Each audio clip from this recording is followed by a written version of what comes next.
प्रिय बंधू आणि भगिनींनो, उपासना कार्यक्रमाच्या या नवीन भागात आपले स्वागत आहे.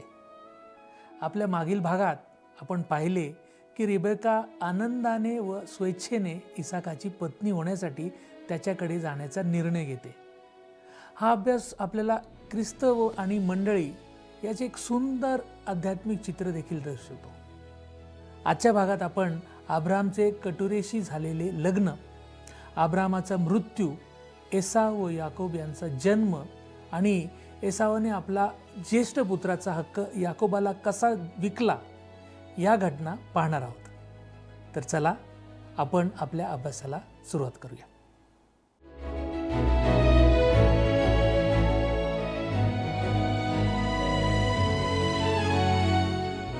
प्रभू येशू ख्रिस्ताच्या गोड नावात आपणास सलाम. आपणा सर्वांचे उपासना कार्यक्रमामध्ये हार्दिक स्वागत. प्रियांनो, मागील कार्यक्रमात आपण उत्पत्तीच्या 24व्या अध्यायापर्यंत अध्ययन संपविले होते. आज आपण पुढे जात असताना अध्याय 25 याच्या संपूर्ण अध्यायाचा अभ्यास करणार आहोत. यामध्ये आपण जे विषय हाताळणार आहोत ते येणेप्रमाणे आहेत. पहिला विषय, अब्राहम कटुरेशी विवाह करतो. दुसरा, अब्रामाचा मृत्यू. आणि तिसरा विषय, एसाव आणि याकोब. हा बायबलमधील आणखी एक महान अध्याय आहे. या अध्यायात अब्रामाचा मृत्यू तसेच इसहाक आणि रिबका यांना झालेली जुळी मुले म्हणजे एसाव आणि याकोब यांचा जन्म आपण पाहतो. या अध्यायात इश्माएलच्या पिढ्यांचा उल्लेख आहे. तसेच इसहाकाच्या वंशावळीचे वर्णनही आहे. त्यानंतर जन्मसिद्ध हक्काशी संबंधित एक महत्त्वाची घटना या अध्यायात दिली आहे. त्यामुळे हा अध्याय खरोखरच अत्यंत उल्लेखनीय आहे आणि त्यात अनेक गोष्टींचा विस्तृत आढावा घेतला आहे. हा अध्याय अब्रामाच्या जीवनाच्या वृत्तांताचा शेवट करतो. पण प्रामाणिकपणे सांगायचे झाले तर त्याची जीवनकथा प्रत्यक्षात अध्याय 23 मध्येच संपली होती, जेव्हा त्याने इसहाकासाठी वधू आणण्यासाठी आपल्या सेवकाला पाठवले होते. आता आपण अब्राहम कटुरेशी विवाह करतो हा विषय पाहूया. त्यासाठी आपण उत्पत्ती याचा 25वा अध्याय आणि पहिली 2 वचने वाचणार आहोत. अब्रामाने दुसरी बायको केली, तिचे नाव कटुरा. तिला त्याच्यापासून जिम्रान, यक्षान, मदान, मिद्यान, इश्बाक व शूह हे मुलगे झाले. आता अब्रामाचे कुटुंब खूप मोठे झाले होते. विशेष म्हणजे साराच्या मृत्यूनंतरच त्याला सर्वात मोठे कुटुंब लाभले. काही जण असा प्रश्न विचारतील की इसहाकाच्या जन्माच्या वेळी अब्राम मुलं होण्याच्या क्षमतेच्या दृष्टीने जणू मेला होता, असे आपण मानत नाही का? हो, ते खरेच होते. पण जेव्हा देव काही करतो तेव्हा ते पूर्णपणे आणि सामर्थ्याने करतो. म्हणूनच देवाने केलेल्या प्रत्येक गोष्टीवर त्याची स्वतःची छाप असते असे मला वाटते. येथे आपण पाहतो की अब्राहम केवळ इसहाकालाच जन्म देणारा ठरला नाही, तर त्याच्यापासून अनेक मुलांचे मोठे कुटुंबही निर्माण झाले. येथे मदान आणि मिद्यान यांचा उल्लेख विशेष लक्षवेधी आहे. इतर मुलांपासूनही राष्ट्रे निर्माण झाली, पण त्यांची ओळख शास्त्रात पुढे ठळकपणे येत नाही. मात्र मिद्यान महत्त्वाचा ठरतो, कारण पुढे मोशे मिद्यान देशात जाऊन तेथील पत्नी करतो. मिद्यानी आणि मदानी लोक हे अब्रामाच्या वंशातीलच होते. तरीसुद्धा परमेश्वराने स्पष्टपणे सांगितले आहे की अब्रामाची संतती इसहाकामधूनच ओळखली जाईल, इश्माएलामधून नाही. मिद्यान आणि मदान यांच्यामधून देखील नाही. हे सर्व रानातील भटके लोक होते, पण देवाची वचनबद्ध योजना इसहाकामधूनच पूर्ण होणार होती. आता आपण अब्रामाचा मृत्यू हा विषय पाहूया. त्यासाठी आपण उत्पत्तीचा 25वा अध्याय आणि 5 ते 10 ही वचने आपण वाचूया. अब्रामाने आपले सर्वस्व इसहाकास दिले आणि अब्रामाच्या उपपत्नी होत्या त्यांच्या मुलास त्याने देणग्या देऊन आपल्या हयातीतच आपला मुलगा इसहाक याचपासून वेगळे करून पूर्वेकडे पूर्व दिशी लावून दिले. अब्रामाच्या आयुष्याची वर्षे 175 होती. अब्राम पुऱ्या वयाचा चांगला म्हातारा होऊन मरण पावला व आपल्या पूर्वजास जाऊन मिळाला. मग त्याचे मुलगे इसहाक व इश्माएल यांनी त्यास एफ्रोन बिन सोहर हित्ती याच्या मम्रेसमोरील शेतातल्या मकपेलाच्या गुहेत पुरिले. हे शेत अब्रामाने हेतींपासून विकत घेतले होते आणि तेथेच अब्राम व त्याची बायको सारा यास पुरिले. इश्माएल अंत्यसंस्कारासाठी येतो, कारण शेवटी अब्राम त्याचा पिता होता. त्यामुळे इसहाक आणि इश्माएल मिळून अब्रामाचा अंत्यसंस्कार करतात. त्यानंतर इसहाक रिबकाला ज्या ठिकाणी पहिल्यांदा भेटला होता त्या ठिकाणी तो राहायला जातो. वाचूया आपण पुढचं वचन 11. अब्रामाच्या मृत्यूनंतर देवाने त्याचा मुलगा इसहाक याला आशीर्वादित केले. इसहाक हा त्यावेळी लहाय रोई विहिरीजवळ राहत असे. 12 ते 18 या वचनांमध्ये आपल्याला अब्रामाचा मुलगा इश्माएल याच्या वंशजांची माहिती मिळते, ज्याला साराची दासी मिस्री स्त्री हागार हिने अब्रामापासून जन्म दिला होता. त्यांची यादी येथे दिली आहे. मी पुन्हा एकदा तुमच्या लक्षात आणू देऊ इच्छितो की पवित्र आत्मा उत्पत्तीच्या पुस्तकात हीच पद्धत वापरतो. नाकारलेल्या वंशावळीची माहिती आधी दिली जाते आणि नंतर तिला बाजूला सारले जाते व तिचा पुन्हा उल्लेख केला जात नाही. त्यानंतर ख्रिस्ताकडे नेणाऱ्या वंशावळीची माहिती दिली जाते आणि तिचाच पुढे मागोवा घेतला जातो. त्यामुळे इश्माएलच्या वंशावळीची माहिती दिल्यानंतर आपण इसहाकाच्या वंशावळीकडे येतो. आता आपण एसाव आणि याकोब या 2 जुळ्या मुलांबद्दल पाहूया. त्यासाठी वाचूया 25वा अध्याय आणि 19वा वचन. अब्रामाचा मुलगा इसहाक याची वंशावळ ही. अब्रामाने इसहाकास जन्म दिला. आपण याच वंशावळीचा अभ्यास करणार आहोत. अब्रामाला इसहाक झाला आणि इसहाकाला याकोब झाला. अशा प्रकारे मत्तेयाच्या पहिल्या अध्यायाची सुरुवात होते. आपण पाहिल्याप्रमाणे या प्रत्येक पुरुषाला इतर मुलगेही होते. अब्रामाला बरेच मुलगे होते, पण त्या पुरुषांच्या वंशावळीचा मागोवा घेतला जात नाही. केवळ इसहाकाच्या वंशावळीचाच मागोवा घेतला जातो. तुम्ही इश्माएल, मिद्यान, मदान आणि बाकीच्या सर्वांना विसरून जाऊ शकता. ते इसहाकाच्या वंशजाच्या मार्गात वेळोवेळी येतील, पण आपण त्यांच्या वंशावळीचा मागोवा घेणार नाही. पुढं आपण जाऊया. 20 आणि 21 वचनं वाचू. इसहाक 40 वर्षांचा झाला तेव्हा त्याने अरामी लाबान याची बहीण पदन अरामातील अरामी बतुएल याची कन्या रिबका ही बायको केली. इसहाकाने आपल्या बायकोसाठी परमेश्वराची विनवणी केली, कारण ती वांझ होती. परमेश्वराने त्याची विनवणी ऐकली आणि त्याची स्त्री रिबका गर्भवती झाली. ही एक चित्तवेधक गोष्ट आहे की साराप्रमाणेच रिबका देखील वांझ होती, पण इसहाकाने तिच्यासाठी देवाकडे प्रार्थना केली आणि आता तिच्या पोटात 2 जुळी मुले आहेत. वाचूया आपण पुढचं वचन 22. तिच्या उदरात मुले एकमेकांशी झगडू लागली तेव्हा ती म्हणाली, हे असे मला काय होत आहे? हे काय असेल ते परमेश्वराला विचारण्यास ती गेली. ह्या 2 मुलांचा त्यांच्या जन्मापूर्वीच सुरू झालेला संघर्ष आजही जगात सुरू असलेल्या संघर्षाचे प्रतिनिधित्व करतो. प्रकाश आणि अंधार, चांगले आणि वाईट, आत्मा आणि देह यांच्यात संघर्ष आहे. देवाच्या प्रत्येक मुलाला या संघर्षाची थोडी तरी कल्पना असते. पौलाने रोमकरास पत्र अध्याय 7 मध्ये हा संघर्ष आपल्यासमोर मांडला आहे. रिबकाला तिच्या पोटात चाललेला संघर्ष समजला नाही आणि तिने हे असे मला काय होत आहे हा प्रश्न घेऊन परमेश्वराकडे धाव घेतली. आपण 23वे वचन वाचू. परमेश्वर तिला म्हणाला, तुझ्या गर्भाशयात 2 राष्ट्रे आहेत. तुझ्या उदरातून 2 वंश निघतील. एक वंश दुसऱ्या वंशाहून प्रबळ होईल आणि वडील धाकट्याची सेवा करील. देवाने तिला सांगितले की मोठा मुलगा धाकट्याची सेवा करेल. तिने यावर विश्वास ठेवायला हवा होता आणि तिच्या धाकट्या मुलानेही यावर विश्वास ठेवायला हवा होता. पुढे आपण जाऊया. 24 आणि 25वे वचन. तिचे दिवस भरून प्रसूती समय आला तेव्हा पहा, तिच्या उदरात जुळे मुलगे होते. पहिला तांबूस वर्णाचा असून त्याचे सर्व अंग केशवस्त्रासारखे होते. त्याचे नाव एसाव ठेवले. एसाव या नावाचा अर्थ तांबूस किंवा मातीच्या रंगाचा. तो अगोदर जन्माला म्हणून त्याला ज्येष्ठ मानले गेले. वडील मुलगा धाकट्या मुलाची सेवा करेल. वाचू आपण पुढचं वचन 26. त्यानंतर त्याचा भाऊ बाहेर आला. एसावाची टाच त्याच्या हाती होती आणि त्याचे नाव याकोब म्हणजे टाच धरणारा किंवा युक्तीने हिरावून घेणारा ठेविले. तिने त्यास जन्म दिला तेव्हा इसहाक 60 वर्षांचा होता.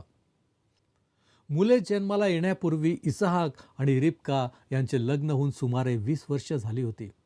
मोठा मुलगा एसाव होता आणि त्याला तांबडा असे म्हणत असत. याकोबाने एसावाची टाच पकडली होती म्हणून त्याला याकोब असे नाव ठेवले, ज्याचा अर्थ हक्क बळकावणारा असा होतो. कारण तो मोठा भाऊ बनण्याचा किंवा त्याचे स्थान घेण्याचा प्रयत्न करत होता. पण देवाने आधीच त्याला ते अभिवचन दिले होते. वाचू आपण पुढचं वचन 27. ते मुलगे मोठे झाले. एसाव हा रानात फिरणारा हुशार पारधी झाला व याकोब हा साधा मनुष्य असून तंबूत राहत असे. या घरात वाढणाऱ्या या 2 मुलांबद्दल म्हणजे याकोब आणि एसाव यांच्याबद्दल आपण विचार करूया. जरी ते जुळे होते तरी त्यांच्यात बराच फरक होता. आईच्या उदरातच त्यांचा संघर्ष सुरू झाला आणि पुढेही ते एकमेकांच्या विरोधातच राहिले.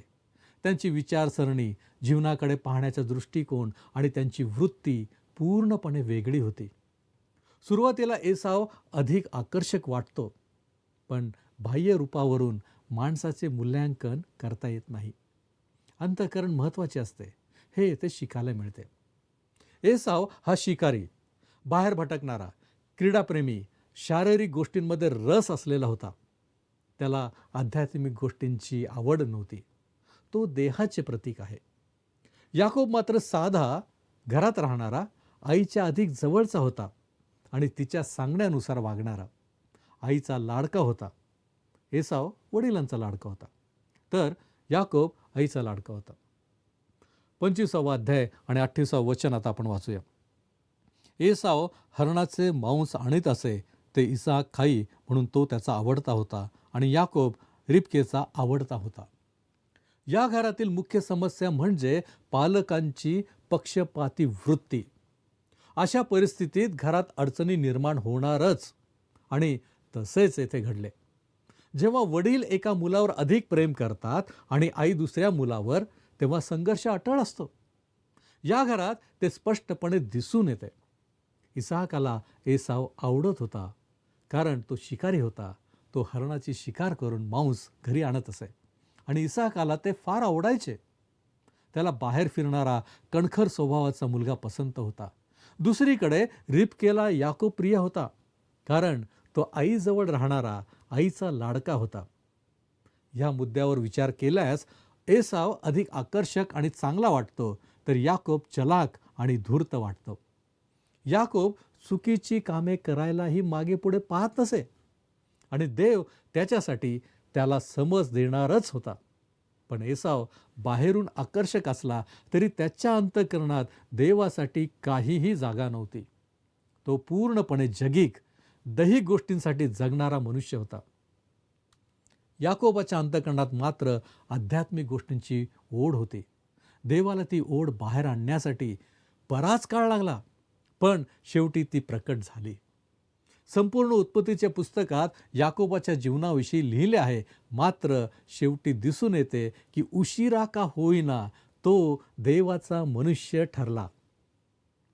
पालकांच्या पक्षपातीपणामुळे हे घर आनंदी नव्हते.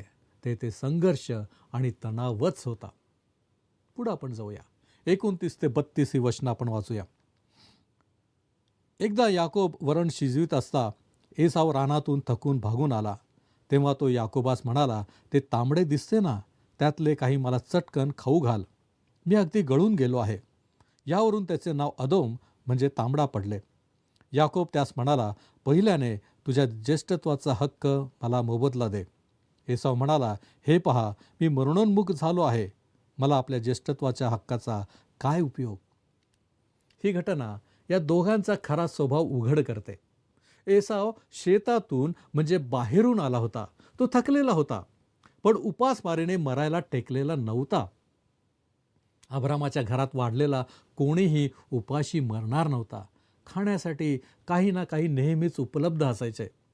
त्या क्षणी तयार असलेले एकमेव अन्न म्हणजे याकोबाने शिजवलेला डाळीसारखा रस्साच केवळ तयार होता. याकोब घरात राहणारा होता आणि तो चांगला स्वयंपाकी असावा असे दिसते. एसाव म्हणाला, ते तांबडे दिसते ना, त्यातले काही मला चटकन खाऊ घाल. त्यामुळेच त्याचं नाव अदोम म्हणजे तांबडा मातीशी संबंधित पडले. एसाव आणि अदोम या दोन्ही नावांचा अर्थ जवळजवळ सारखाच आहे. एसावने काहीतरी खायला मागितले आणि याकोबाला संधी मिळाली. याकोब चलाख होता. त्याला ज्येष्ठत्वाचा हक्क हवा होता, म्हणून तो म्हणाला, पहिल्याने तुझा ज्येष्ठत्वाचा हक्क मला मोबदला दे. आता ज्येष्ठत्वाच्या हक्काचा अर्थ समजून घेणे महत्त्वाचे आहे. ज्येष्ठत्वाचा हक्क म्हणजे घराचा प्रमुख होणे, कुटुंबाचा याजक होणे. या विशिष्ट कुटुंबात त्याचा अर्थ आणखी विशेष होता. याच वंशातून पुढे ख्रिस्त येणार होता. एसावला या गोष्टीचे काहीच महत्त्व नव्हते. याकोबाला ते माहीत होते. एसावाला आध्यात्मिक जबाबदारी नको होती. कुटुंबाचा याजक होणे तर त्याला अजिबातच नको होते. आजही असे दिसते की जेव्हा एखाद्या ख्रिस्ती व्यक्तीला ख्रिस्ताच्या कार्यासाठी काही करण्यास सांगितले जाते, तेव्हा तो म्हणतो, मी पाळक नाही, मी ते करू शकणार नाही. अनेक लोकांना आध्यात्मिक गोष्टींमध्ये रस नसतो. त्यांना तसे भासवायचेही नसते. एसावही तसाच होता. कोणी त्याला उपदेशक किंवा सेवक म्हटले असते तर त्याला अपमान वाटला असता. ख्रिस्ताच्या वंशात असणे, ज्येष्ठत्वाचा हक्क मिळवणे या गोष्टीची त्याला अजिबात पर्वा नव्हती. याकोब म्हणाला, तू मला ज्येष्ठत्वाचा हक्क दे, मी तुला एक वाटी वरण देतो. एसाव आनंदाने तयार झाला. तो म्हणाला, मला ज्येष्ठत्वाचा हक्काचा काय उपयोग? मला भूक लागली आहे, मला काहीतरी खायला दे. आध्यात्मिक गोष्टींचे त्याच्या दृष्टीने काहीच महत्त्व नव्हते. मात्र याकोबाने जे काही केले तेही चुकीचे होते. देवाने आधीच ठरवले होते की मोठा लहानाची सेवा करील. योग्य वेळी देवच ज्येष्ठत्वाचा हक्क याकोबाला देणार होता. पण याकोब थांबू शकला नाही. देवावर विसंबून राहण्याऐवजी त्याने चलाखीने तो हक्क मिळवला. तो स्वतःच्या हुशारीवर विश्वास ठेवत होता. सुरुवातीला जगाच्या दृष्टीने तो यशस्वी झाला, पण नंतर देवाने त्याला एका कठीण शाळेत पाठवले, लाबान मामाच्या कठोर अनुभवाच्या महाविद्यालयात. तेथे त्याला अनेक धडे शिकायचे होते. तरी या क्षणी तो अजूनही स्वतःच्या चातुर्यावरच अवलंबून होता. पुढे जाऊया आपण. 33 ते 34 वचन आपण वाचूया. याकोब म्हणाला, तर आत्ताच्या आत्ता मशी शपथ व्हा. तेव्हा त्याने शपथ वाहून आपल्या ज्येष्ठत्वाचा हक्क याकोबास मोबदला दिला. तेव्हा याकोबाने एसावला भाकर व मसुरीचे वरण दिले. तो खाऊन पिऊन उठला व चालता झाला. याप्रमाणे एसावाने आपला ज्येष्ठत्वाचा हक्क तुच्छ लेखिला. या ठिकाणी पाहण्यासारखी महत्त्वाची गोष्ट ही आहे की एसावाने आपला ज्येष्ठत्वाचा हक्क तुच्छ लेखिला. म्हणून एसाव बसला आणि त्याने भाकर व मसुरीचे वरण खाल्ले. त्याने आपला ज्येष्ठत्वाचा हक्क सोडून दिला, कारण त्याला त्याचे काहीच महत्त्व नव्हते. आध्यात्मिक असलेल्या कोणत्याही गोष्टीचे त्याच्या दृष्टीने काहीच महत्त्व नव्हते. दुर्दैवाने मला अशी दाट शंका आहे की आपल्या मंडळीतही असे सभासद आहेत. त्यांच्यामध्ये कोणतीही आध्यात्मिक क्षमता नाही आणि त्यांना आध्यात्मिक सत्यांची समज नाही. माझी अशी खात्री आहे की ज्याला देवाचा आत्मा शिकवू आणि मार्गदर्शन करू शकतो तीच खरी ख्रिस्ती व्यक्ती होय. उदाहरणार्थ, एका माणसाकडे पूर्वापार चालत आलेली एक खूप मौल्यवान वस्तू आहे. समजा त्याच्या आजोबांचे एक जुने बायबल. दुसरा नातू ते बायबल मागतो आणि त्यासाठी त्याला 25 रुपये द्यायची तयारी दाखवतो. तेव्हा पहिला नातू ज्याच्याकडे ते बायबल आहे तो म्हणतो, मला ते 25 रुपये दे, कारण तसेही मी ते जुनी वस्तू समजून फेकूनच देणार होतो. एसावाने नेमके तेच केले असते. पण याकोब देखील चुकला आहे आणि त्याचा आणखी धूर्तपणा व कपट आपण अध्याय 27 मध्ये पाहणार आहोत. प्रियांनो, असं म्हणतात की मनुष्य हा चुकणारा आहे, परंतु मुद्दाम चूक करणे देवाला आवडत नाही. त्यासोबत धूर्तपणा व कपट हे देखील देवाला आवडत नाही. आम्ही वाईटाने जिंकले जाऊ नये अशी देवाची इच्छा आहे. काय आपण अशा चुकीच्या गोष्टींमध्ये अडकला आहात? काय आम्ही दैहिक गोष्टींना आमच्या जीवनात महत्त्व देत आहोत? प्रियांनो, ही आत्मपरीक्षणाची वेळ आहे. आम्ही लक्षात ठेवावे की वारंवार आम्हाला संधी मिळत नाही आणि म्हणूनच योग्य वर्तणुकीच्या द्वारे आपण देवाला गौरव द्याल का? आपण प्रार्थना करू. आमच्यावरती प्रीती करणाऱ्या आमच्या महान प्रेमळ परमेश्वरा, जो तू सातत्यानं आमच्या जीवनामध्ये आम्हाला संधी देतोस, यासाठी की प्रभूजी आम्ही बदलावं, आमच्यामध्ये परिवर्तन घडवून यावं, आमच्या हातून चुका होऊ नयेत आणि विशेष करून आम्ही मुद्दामून चुका करूच नयेत. होय प्रभूजी, आजच्या अध्ययनाच्या द्वारे तू या सर्व गोष्टी आमच्या समोर ठेवलेल्या आहेत. काही वेळा प्रभूजी आम्ही आमच्या जीवनामध्ये आध्यात्मिक गोष्टींना तुच्छ लेखतो. आध्यात्मिक गोष्टींपासून आम्ही दूर जातो. त्यांचं महत्त्व आम्हाला कळत नाही. परंतु बापा, आज आम्ही तुला विनंती करतो प्रभूजी, या चुकीच्या गोष्टी आमच्या हातून होऊ नये आणि तू दिलेली संधी आमच्या जीवनामध्ये योग्य रीतीने त्याचा आम्हाला वापर करता यावा, यासाठी आमच्यामधलं सर्व उणेपण तू काढून टाक. आम्ही स्वतःला तुझ्या पवित्र हातामध्ये सोपवतो. येशू ख्रिस्त आमचा प्रभू याच्याद्वारे मागतो म्हणून तू ऐक. आमेन. परमेश्वराची कृपा आपणाबरोबर सदैव असो.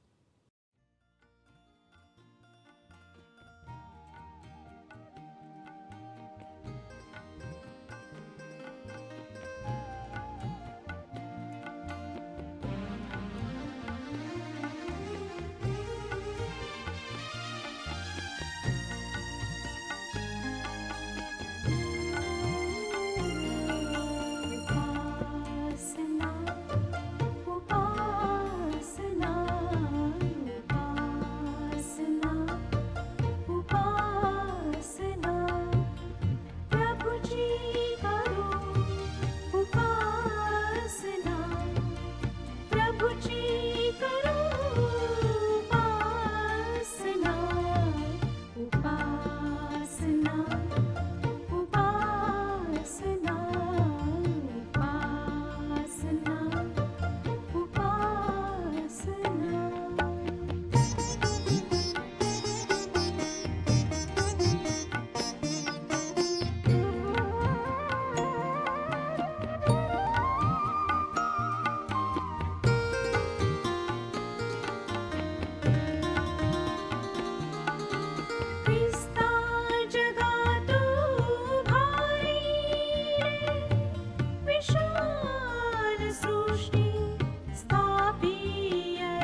प्रियांनो, आजच्या अभ्यासातून आपण पाहिले की अब्रामने आपली मुख्य मालमत्ता व वारसा इसाकाला दिला. इतर पुत्रांना मात्र काही भेटवस्तू देऊन आपल्यापासून दूर पाठवून दिले. वयाच्या 175व्या वर्षी अब्रामाचा मृत्यू झाला आणि जेथे साराला दफन केले त्याच ठिकाणी अब्रामास दफन केले. नंतर आपण याकोब व एसाव या जुळ्यांविषयी पाहिले. एसावने आपल्या ज्येष्ठ पुत्राचा हक्क तुच्छ मानला आणि त्याद्वारे आध्यात्मिक गोष्टींविषयीची आपली अनास्था उघड केली. पुढील भागात आपण पाहू की देवाने इसाकासोबत केलेला आपला करार पुन्हा कसा दृढ केला. इसाकने रिबेकाविषयी वस्तुस्थिती कशी लपवली, गरारमध्ये त्याने घालवलेला काळ आणि त्याचा बेरशेबाकडे झालेला प्रवास.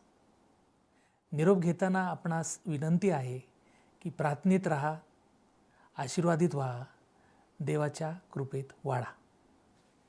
धन्यवाद.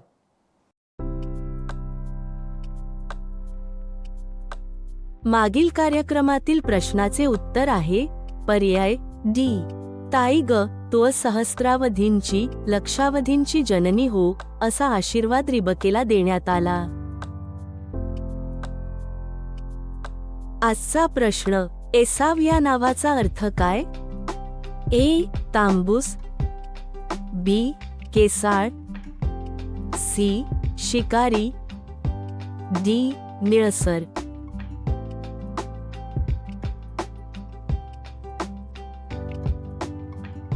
प्रियांनो, या प्रश्नाचे उत्तर उद्या सकाळी 6 वाजण्याच्या आधी पर्याय ए, बी, सी किंवा डी लिहून आपले नाव, पत्ता आणि ठिकाण यासोबत मोबाईल नंबर 7021474742 वर SMS किंवा व्हॉट्सॲप करा.